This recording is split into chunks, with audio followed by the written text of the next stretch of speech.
This is the Max Kellerman Show. Max Kellerman Show on ESPN Radio. You ever just feel like it's going to be one of those interesting days? If you're an NBA fan, it has turned into that, as injuries have been the big headline this morning, and now the King has chimed in on Twitter. It's the Max Kellerman Show on ESPN Radio and ESPN Plus. I'm Jason Fitz, in for Max. You guys can chime in, 888-SAY-ESPN, 888-729-3776. My question to you, all these injuries, all these young stars in the NBA, we're getting different names. Are you more interested in the playoffs or less interested? Be honest. Like, you less likely to watch as we continue to go through if we don't have household names playing? And if you got to learn about some of these players along the way? Or do you love it? What's your thoughts on it? You can also tweet me at Jason Fitz. Max Kellerman Show presented by Progressive Insurance. All of our guests join us on the Goodyear Hotline. I've got some big NFL takes I just gave you a few minutes ago. We'll talk to Jeff Saturday in about 10 minutes. We'll see if he thinks I've lost my mind. In the meantime, LeBron is out on Twitter, and he is not holding back talking about injuries. Now, if you missed the news, Kawhi Leonard may miss the remainder of the Clippers series versus the Jazz. He's expected to miss Game 5, right knee injury. We talked to Ramona Shelburne earlier. She pointed out that obviously swelling in the knee keeps them from knowing the full extent of the injury right now, but it doesn't look good or promising for Kawhi to get back into this series against the Jazz. So can the Clippers manage to win that? And then, unrelated to any sort of a normal injury, Phoenix Suns point guard Chris Paul has entered the NBA's health and safety protocols. He'll be out indefinitely. Now, this is part of COVID-19. So for anyone that doesn't know, according to different reports, we have different information. We're not 100% sure if Chris Paul is vaccinated. He hasn't spoken to that. If he is vaccinated, he could be facing a really short absence. Got to have 2 negative COVID-19 tests. You can get back in. If he's not vaccinated, it can be a much longer process. So we don't know yet what it means, and it does mean that this historic year continues. We are looking at more All-Stars have missed games in the playoffs than ever before in NBA history. LeBron tweeted about it, saying, quote, "They all didn't want to listen to me about the start of the season. I knew exactly what would happen. I only wanted to protect the well-being of the players, which ultimately is the product and benefit of our game. These injuries aren't just part of the game. It's the lack of pure rim rest before starting back up. 8, possibly 9 All-Stars have missed playoff games, most in league history. This is the best time of year for our league and fans, but missing a ton of our fave players. It's insane. If there's one person that knows about the body and how it works all year round, it's me. I speak for the health of all of our players, and I hate to see this many injuries this time of the year. Sorry, fans. Wish you guys were seeing all your favorite guys right now." That's LeBron's take on the injury. What's yours? I mean, it's really easy right now to step up and say, well, the season and the compacted schedule has got to be the cause. Now, I've said it myself, but as Ramona also pointed out with us earlier, I mean, we're not going to lump Chris Paul into this conversation, right? Like, that's a COVID-19 issue. That has nothing to do with when they play. And do we know that Kawhi Leonard, for example, injured his knee in a game because of the schedule? I mean, you can look at hamstrings, certainly. You can look at soft tissue and say, hey, this could be a factor, but we don't know. I get where LeBron's coming from, but it's also really easy right now with hindsight to be able to stand up and talk about this. I mean, how hard did the NBA players fight for a shorter season? Were they willing to take less money to play? Did they want a truncated season that was only going to be 45 or 50 games to protect their bodies? And while that may protect LeBron, does that protect everybody else in the league? Now, one thing that LeBron says, I hate for the health of our players, and I hate to see this many injuries. Sorry, fans. Wish you guys were seeing all your fave guys right now. What LeBron is forgetting is that there's this whole crop of young stars that are fun to watch. There's a whole crop of young stars that I think benefit from getting this extra exposure. If you've ever listened to me with Sarah Spain and I, Spain and Fitz, 7 to 9 p.m. Eastern, Monday through Friday on ESPN Radio, we talked a lot about one of the issues that women's sports face, which is better storytelling. You got to get more invested in the individual athletes and the stories around them, because the more you tell those stories, the more people are interested in watching their games. It's not that much different than what we do in the NFL. Think about it. When you watch NFL shows, you're going to hear a lot about the Cowboys. So when the Cowboys are on TV, because they're such a big brand, it sort of resonates. You might not most years hear as much about a team like the Titans. So it takes longer for them to get that attention. It's the way storytelling works through all of this. Now, storytelling in the NBA has been all about where teams are going to be in the future. For the last several years, we've spent the majority of the playoffs talking about upcoming contracts. Think about Giannis's situation. We've been looking any other year. Giannis struggles. We're going to have some conversation about the Supermax and what Milwaukee's doing. It's exactly what we did last year. Anytime that we have the opportunity to look to the future in the NBA, that's typically what we've done. Oh, who's going to join with who at the end of the season? How are we going to break up these super teams? Is it become dominated by just a few people? These are all real conversations we have at about this time of the year, every stinking year. But this year we don't have to do that. See, I think one of the biggest benefits the NBA has right now is that the NBA today is interesting and unpredictable. Is it as good without some of the stars? I don't know. I mean, I love watching Kawhi Leonard play. And so watching the Clippers without Kawhi certainly is different. But when you start talking about the Donovan Mitchell story, is that not worth gravitating towards?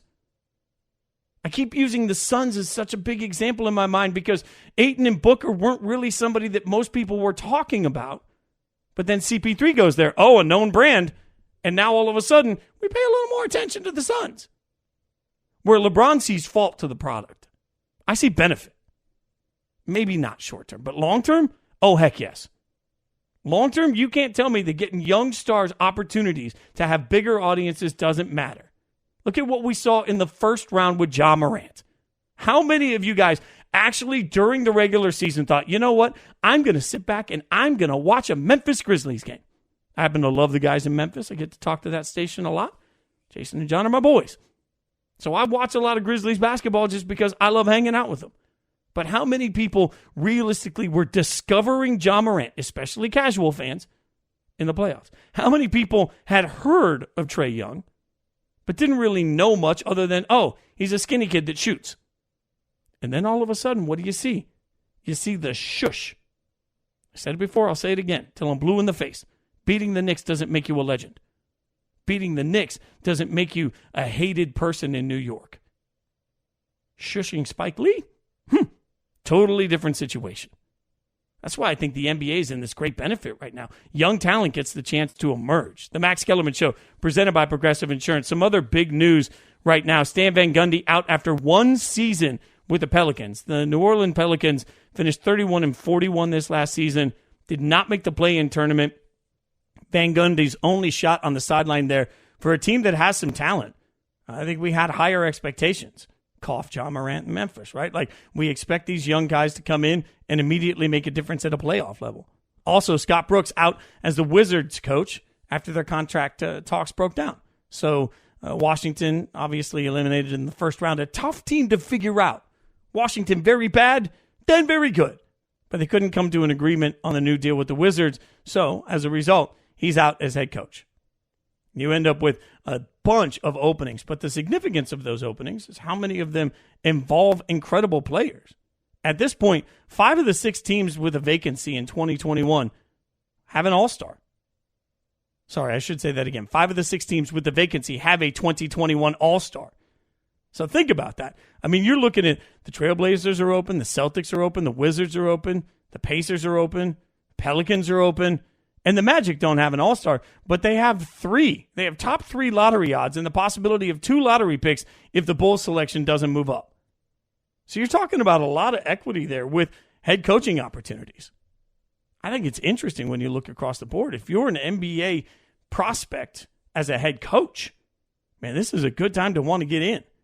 Because we all know it's a star-driven league.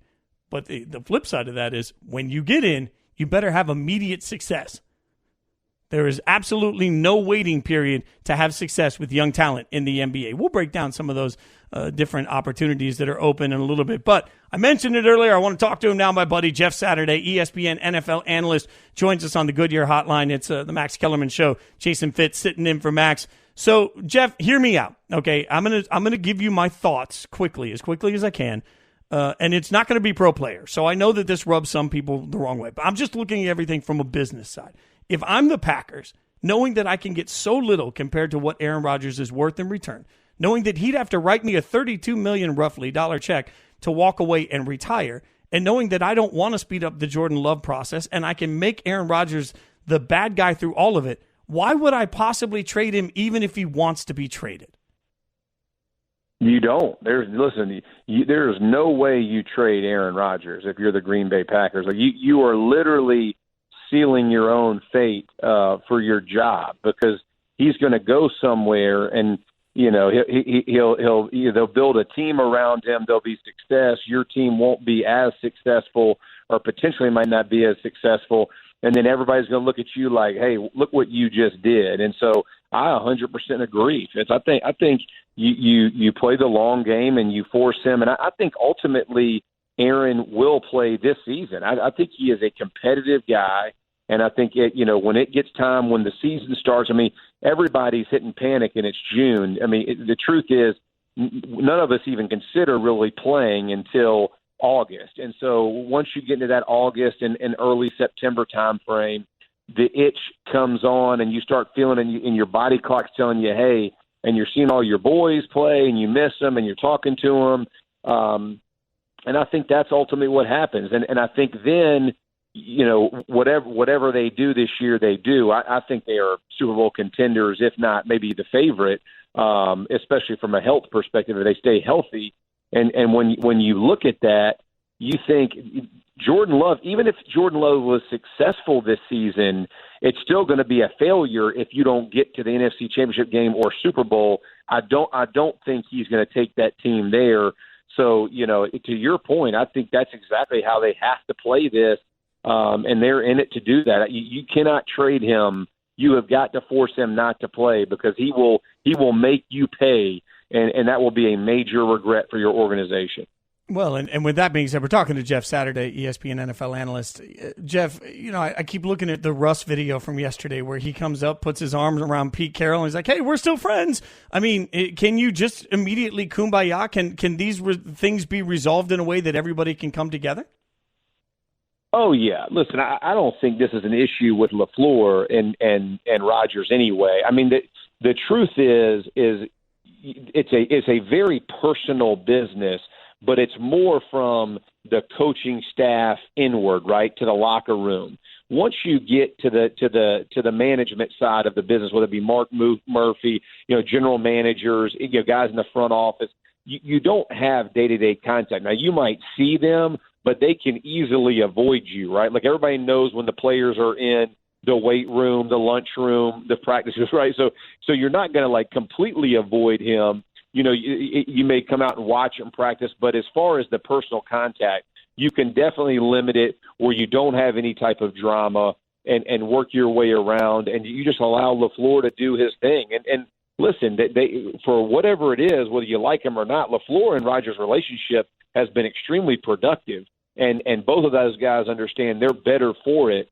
And so I don't think that would be difficult. I just think the relationship of seeing somebody day to day, you would just probably make yourself a little more scarce if you're in the front office as opposed to maybe your normal regimen, right? That you come in and have breakfast or lunch with the guys every so often. Maybe you skip that for this year until Aaron finally moves on and the organization kind of gets back to normal. Yeah, that's just sage advice there. Good coach, if you're listening right now, just change your work clock. Just find a different time to come in and out. It just seems to be natural. We're talking to Jeff Saturday on the Max Kellerman Show. Jason Fitz sitting in for Max. And so, that's one quarterback. A lot of conversation on another quarterback that's a much more difficult situation with Deshaun Watson. So I'll say quickly and clearly for anybody listening, the allegations that Deshaun Watson are facing are far bigger than anything that has to be done on the football side. So we want to be very clear on that. Aside from that, the Texans do need to figure out what to do. And I'm not sure how you trade, how another team can give up something to trade for someone with all of this over his head. So if you're the Texans as an organization, how do you process what you've got to do with the quarterback that you have no idea if you can even move him? Yeah, I think you just laid that out as well as you can possibly lay it out. They are stuck in purgatory, right? They have a quarterback, and like you said, irrespective of all the charges that he's dealing with on the personal side, that's already said he doesn't want to be a Texan. So you were already dealing with a guy who didn't want to be a part of your organization, and now, so as you're trying to move him, there's not a team in the league that's going to take that on until all of that stuff is cleared up or, figured out. And so as you're having these conversations, I think it's next to impossible. And I honestly feel like the Texans have done a pretty good job with Taylor and then Davis Mills. I mean, there's not a whole lot more you could have done from the organization perspective because you've already given Deshaun this massive contract, right? You don't know how, because I have no idea like what's in the contract for the actions that are possible. Who knows how deep that rabbit hole goes. So from the organization's perspective, I think they have done about as good a job as you can do of steadying the ship, bringing in a guy who has had opportunities to start and has really lost them because of injury. And the last one, Justin Herbert, is kind of a weird thing, right? A doctor kind of issue. And how crazy is that for Tyrod Taylor? But I think you have a quarterback in there that can definitely guide your football team. And then obviously Mills with the draft pick, who knows what he'll look like. But I think they've done as good a job stabilizing that.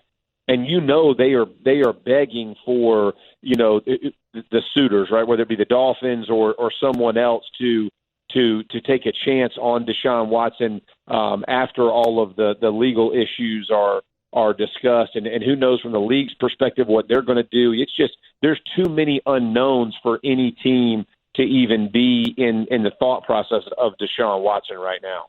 Talking to Jeff Saturday, ESPN NFL analyst. So a lot was made on social media the other day about Tua struggling in practice, throwing a bunch of picks. I need a former player to really give me insight here. When you're sitting at OTAs and things like that, at what point do you actually start to get concerned about whatever you see from your quarterback in those? So here's the thing. I think it's all in context, right? You've heard there was terrible weather down there, so who knows how the rain affected anything. The concern for me, Fitz, is that the conversation that he had about not knowing the playbook or did not have the command of the offense that he felt like he should have had last year, that would bother me when you come out and have this type of day, because then it kind of puts the thought in your head of, okay, so where are we now? Is this study? Is this a bad read? Is it bad throws? If it's physical, you're not nearly concerned, right? Because you get it. Ball's wet, whatever it is. There's a million different things. The defense is running a look. You're not, that your coach is asking you to try to feed this thing in there. There's no way it's going to happen. You get it. Everybody gets it. But there's the other side of you as a player that goes, hey, this is bad reads, right? This is a guy who he's not processing well. And whether it's June or August or the beginning of September, I know we had a rule we don't turn the ball over. Like we are not in the business of giving it to the guys who aren't in the same helmet or the same shoulder pads or the jersey as we are. So that is always like that. That's the fatal flaw for offense. It's the number one determining factors in wins and losses. Like every coach will tell you the same thing. So there is a level of concern. I'm not in panic mode with Tua. He's not the guy. I think it's way, way early to even have those discussions.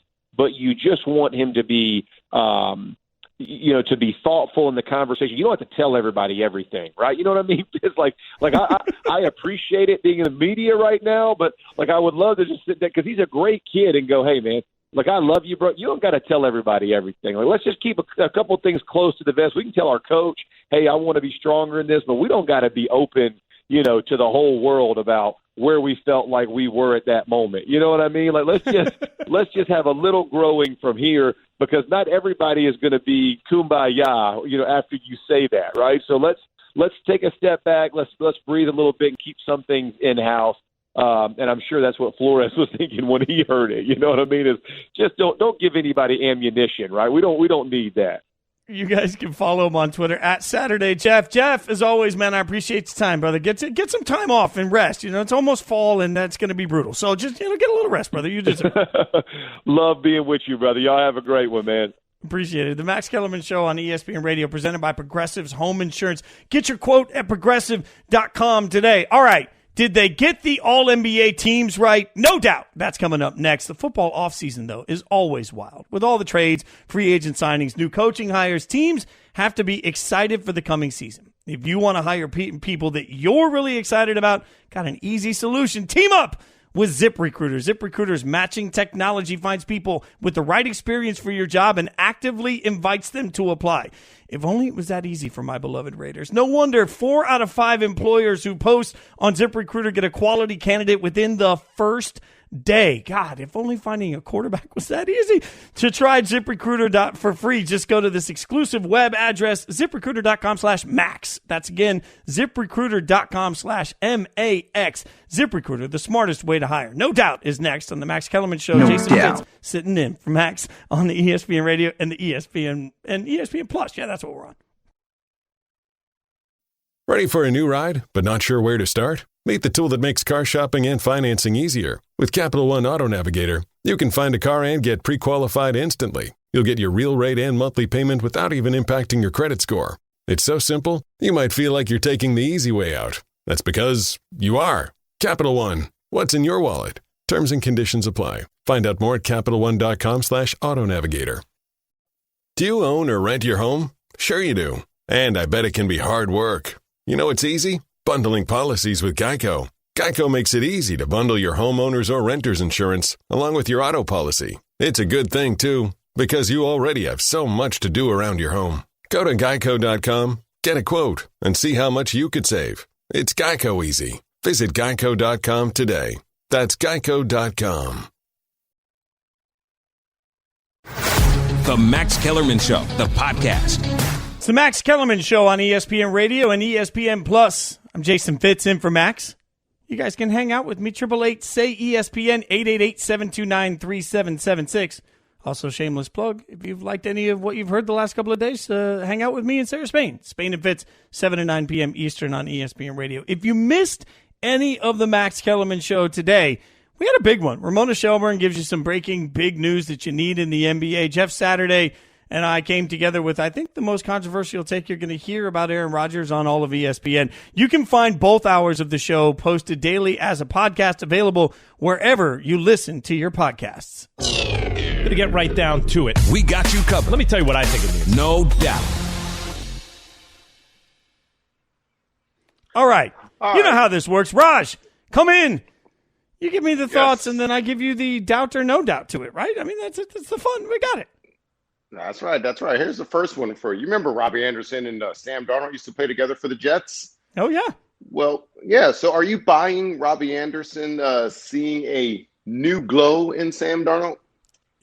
I am buying this so hard. I'm going so full in on no doubt to this. Like, there's certain people that I think need a little bit more validation. And there's nothing wrong with saying that Sam Darnold may be one of those guys that just really felt like he needed to be believed in. I think that they did a big thing with the Panthers when they basically said, we're not going to look anywhere else and we're going to invest in you. It gives him the only shot that he could really have to feel like he's believed in, and that matters to some people. So, yeah, I think we get a different version of Sam Darnold this year. Also, let's not forget that we do know at least one time, proof of concept, Adam Gase was the problem with Ryan Tannehill, not Ryan Tannehill. So maybe he's out from under the shadow of Gase. Okay, all right. That'll make some Trojan fans out in L.A. out here happy. Hey, happy birthday to Tupac Shakur. So my question to you is, Fitz has a favorite Tupac song. So this was a tough one. You know, Raj asked me earlier today, favorite Tupac song. I'm going with Changes. I will say that there was some controversy in my mind. Like, I Ain't Mad at You is like one of those that just has that rare ballady feel that still really works for me. And California Love is California Love. Like, I feel like it's almost disrespectful. Like, I'm trying to be cute by not making it California Love, but I don't know. Like, there was just something about the melody on Changes that always really rocked me. And by the way, just one of the best of the best at what he did, and absolutely an influence no matter what type of music you grew up listening to. If you've never checked out Tupac, then you should go back and listen to it, because you'll hear a ton of work that is still working today when it comes to samples and everything else that he did. Yeah, absolutely. And it shows the variations, the ways he can write. I mean, come on, his writing styles, he was all over the place. But these thoughts like this on changing are what made it just set him apart, in my opinion. Yeah. Hey, you see the NBA had their all NBA teams come out. So, hey, Fitz has got. You see a snub on the All NBA teams anywhere, Fitz? You see one? No, actually, you know what? I'm pretty good with the All NBA teams. Like, I thought they did a nice job of it. I also think it's an incredibly difficult job in general to look at the All NBA team. And then what you see so often, especially on social media, is somebody's going to yell about where it was wrong. And to that, I would say, okay, well, who are you taking off? Like, I don't think that this year was particularly controversial in my mind. Like Steph, Luka, Giannis, Kawhi, and Jokic as your starting five really makes a ton of sense to me. The one thing I would say is that as opposed to other sports, though, the All-NBA team has so much financial impact to the game itself. I think they need to be really careful. This year, I think it worked out really well. But every year, this is my reminder that they should make sure that whoever's voting takes that seriously and has the right things in mind when they're doing it, because you're messing with people's livelihoods when you have that vote. Yeah, speaking of financial impact, Jason Tatum will not a fan of this year's teams. He lost millions on that. Yeah, like $40 million. Like, that's what I'm talking about. Like, I cannot imagine having my career voted on by somebody else and then walking in and being like, great, so here's your new contract value. What? Woo! Right, exactly. Hey, check it out. We talked about it, but you've heard the story of the lobster diver, the fisherman who was swallowed by a whale, right? Oh, my God, yes. Yeah. Yeah, great story. Hey, well, now experts have questioned the fisherman's story of being swallowed by a whale. They say it can't be. He's a big fat liar. So, Fitz, you believe the fisherman was swallowed by a whale? No doubt. No doubt. And here's why. A couple of things on this, Raj. Number one, you ever been at Thanksgiving and, like, you know that your grandpa is telling you something that's probably not true, but the story's so good you just don't care? Like, it's that like, old person just sitting in the room and all of a sudden they've met everybody, and there's that one time that they were hanging out with, Martin Luther King. Like, you just, there's always some moment of, like, old people telling stories is part of the fun of life. I don't want to start questioning certain stories. This story is told so well. I'm treating it like my grandfather would. And I'm looking at it saying, even if it's not true, are you buying it? Because I want to believe it. I want to believe it. I don't believe whales want to hurt or eat us. But he said it was for a minute inside there. So my first thing was, okay, well, how are you breathing? I know you can hold your breath for a while. You hold it for a whole minute in there. So I don't know. I got some questions, man. There's a lot of detail to a story, though. Like, maybe there's plenty of oxygen. Like, the whale's breathing. Can you not share oxygen with the whale, Raj? What's the rule on sharing oxygen? I don't know these things. I might have to reconsider. My bad. All right, that's it. We're blowing up the rest of the week. I don't care if Max is coming back. I'm sitting here and we're going to talk whales the entire time. That's all that's going to happen. Don't forget, The Ultimate Fighter is back. The reality show that brings top MMA prospects together under one roof to compete for a UFC contract is on ESPN+. Stream new episodes every Tuesday only on ESPN+. You can also stream my show, The Max Kellerman Show. Well, it's Max's show, not mine. Along with hours of daily sports talk. Shameless plug, too. Check out Sports Nation just because I get to be on that a lot. It's a fun show out there. All you have to do is sign up now at espnplus.com/UFC. All right. I got breaking news. I got big breaking news. I've got massive breaking news. We'll give it to you next. Plus, the segment you've been waiting for to return, the Fitz Blitz. It's all coming up on the Max Kellerman Show. Jason Fitz sitting in for Max. Hey, this is Bomani Jones. What's your favorite podcast? Let me tell you why that'll be number 2 after you listen to mine. 3 times a week, I'm going to challenge you to keep up with me as I discuss topics from the latest in technology and music, and people getting dunked on. Also, you'll get the very best analysis of the games, and we watch them with encyclopedic level historical connection. Plus, we have got a community of guests that you'll feel like are your closest friends in no time. Listen and subscribe to The Right Time with Bomani Jones Podcast, wherever you get your podcasts. The Max Kellerman Show, the podcast. It's the Max Kellerman Show on ESPN Radio and ESPN+. I'm Jason Fitz in for Max. 888-SAY-ESPN, 888-729-3776. We're going to let you guys get in before the end of the show, I promise. I know you like to be interactive, and I love that portion of it. 888-729-3776. We've gotten into a lot today. But one of the big pieces of news today has inspired us. It is time to get in to the Fitz Blitz. I don't know if we had like a big sound effect. I thought we were going to have a big sound effect. Oh, I have to read something first. See, this is fourth wall, y'all. Fitz Blitz brought to you by DraftKings, America's top-rated daily fantasy app. And by the way, credit to Raj and Bubba on the show because they wrote that out, including, in parentheses, pause for imaging. So they told me. I just apparently can't read. All right. I got to get this off my chest. At some point, what we're looking at right now across the NBA are openings everywhere when it comes to coaching with a ton of talent. As we mentioned earlier, 5 of the 6 openings have a 2021 All-Star on the roster. And you could look across it and say there's never been a better time to be an NBA coach than right now. To that I would say, no, you're wrong. Why do you want that job? We've become so star-driven in the NBA that the fact is you get zero time. I mean, the Pelicans took 1 year with Zion before they're like, nah, it's a coaching issue. Zion's now 2 years into the league. He's had 2 different coaches. Think about the way we become in the NBA. It's all about the player. And as it becomes all about the player, then they try to get the right guys in that can get the best out of that individual group of players. But we rarely see that in other sports. It's rare that you look at the NFL and say, okay, here's our quarterback. Let's bring in the head coach that quarterback will like. It doesn't usually work that way. In the NBA, though, we become absolutely so prisoner of the moment to what players want and so prisoner of the moment to what culture is that what we see are the same bunch of retread coaches over and over and over again. And what we'll do is we'll put a player-friendly coach on one roster because they need that, and then we'll fire that same player-friendly coach a couple of years later to bring in a disciplinarian because they need that. Realistically, other than the paycheck, I can't find any reason that somebody would want to be an NBA coach, as great as the talent is, knowing how quickly you will be replaced no matter what you do. It's a thankless job, and I wouldn't want anything to do with it. That is FitzBlitz.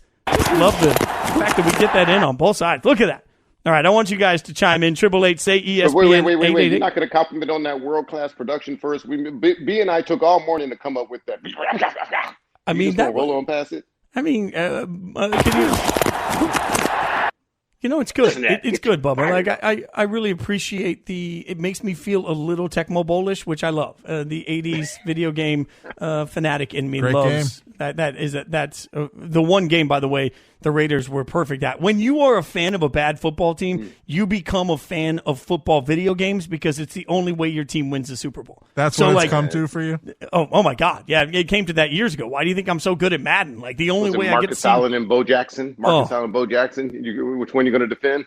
Yeah. Oh man, I went out and bought a Nintendo Switch just so I could play Tecmo Bowl on it. Like it's fun to watch. You know, the Family Guy episode where they literally spend the whole 3 minutes running Bo Jackson around. I'm all in for all of that. They can't even tell me it's a bad thing. Bubba, I appreciate the work on that. Raj, it was good by you too. I mean, Bubba hit the buttons though. He hit the buttons. That's true. But It's the Max Kellerman Show. Jason Fitz sitting in for Max. John in California. We've gone all over the place, John. I'll let you take us wherever you want to go, man. I know you want to chime in on the Clippers. What you thinking, John? Yeah, no one's talking about this. Up 21 with 7.5 minutes left. Kawhi Leonard hadn't played in the fourth quarter. He had been on the bench for 30 minutes of real time with the commercials and everything with the third quarter ending. Up 21. Utah hits a crazy three-pointer to cut it to 18, right? Reggie Jackson misses 2 threes in a row, and then Ty Lue panics and throws Kawhi Leonard back in the game. Still up 18 with 7 minutes left. He played 2 more minutes before the injury after not playing for 30 minutes. He played 2 more minutes. He risked the Clippers' whole chance to win an NBA championship for 2 minutes because he panicked. Now, if he doesn't think the Clippers were going to hold on and win, if your argument's going to be that by up 18 with 7 minutes left, then he can't possibly think they're going to beat Utah 2 games without Kawhi at all. Like no one's putting anything on Ty Lue for putting the guy. He wasn't even ready to come back in the game. He thought he was out of the game. He was looking for Game 5. Well, look, and I appreciate your take on it, John. I don't think you're wrong on looking at Ty Lue a little bit here, but one thing you said there was at some point, if you didn't think that he could win, well, he's not going to win now. I got to be clear here.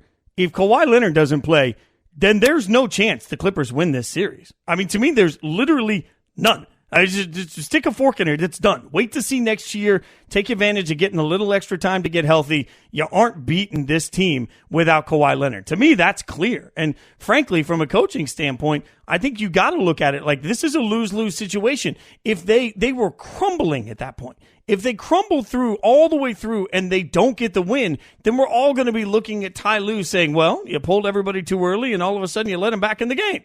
I mean, it's a lose-lose situation from a coaching standpoint. They could never anticipate injury. I just don't think that there's any shot that they'd look at it and say, well, we're putting him in knowing that there's a chance. Nah, I mean, these are professional athletes that know how to get warmed up and know how to get ready to get in for a game. So is it terrible timing? Yes.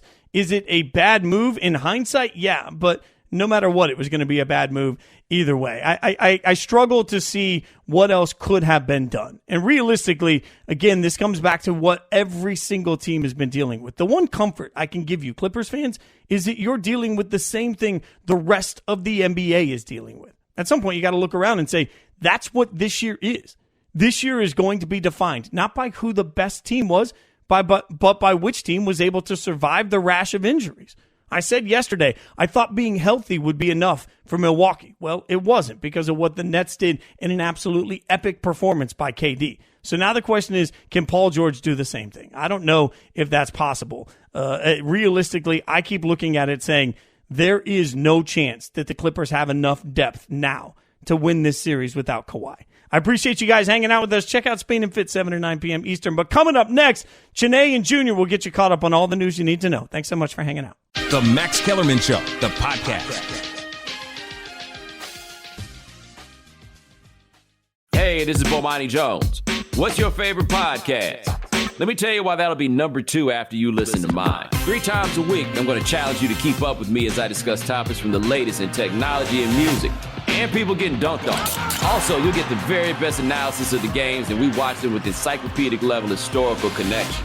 Plus, we have got a community of guests that you'll feel like are your closest friends in no time. Listen and subscribe to The Right Time with Bomani Jones Podcast, wherever you get your podcasts.